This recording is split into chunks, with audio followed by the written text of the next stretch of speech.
Hi friends, welcome to my channel.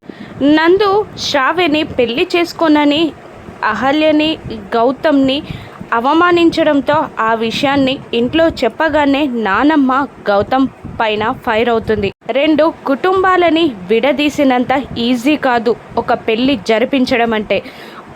మనుషుల్ని మోసం చేయడం కాదు, మనసుల్ని కలపడం అంటే అని ఆవిడ గౌతమ్ అహల్యపై విరుచుకుపడగా అహల్య ఆ మాటలు వినలేక చెవులు మూసుకొని కూలబడిపోతుంది. ఇక గౌతమ్ భరించలేక దండం పెడుతూ, ప్లీజ్ నానమ్మ ఇక ఆపై వదిలే అని అంటూ ఉంటాడు.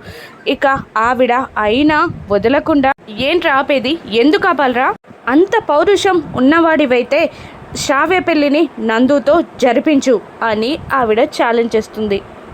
గౌతమ్ ఏమీ మాట్లాడలేక బాధగా చూస్తుండగా అహల్య నోరు విప్పి నేను జరిపిస్తాను అని అనడంతో అందరూ ఆశ్చర్యంగా అహల్య వైపు చూస్తుంటారు. నేను శ్రావ్య పెళ్ళిని నందుతో జరిపిస్తాను అని అహల్య ఛాలెంజ్ చేయగానే అందరూ అహల్య వైపు విచిత్రంగా చూస్తారు. అహల్య ఈ ఛాలెంజ్లో ఎలా గెలుస్తుందో రాను ఎపిసోడ్స్లో చూద్దాం. Thank you.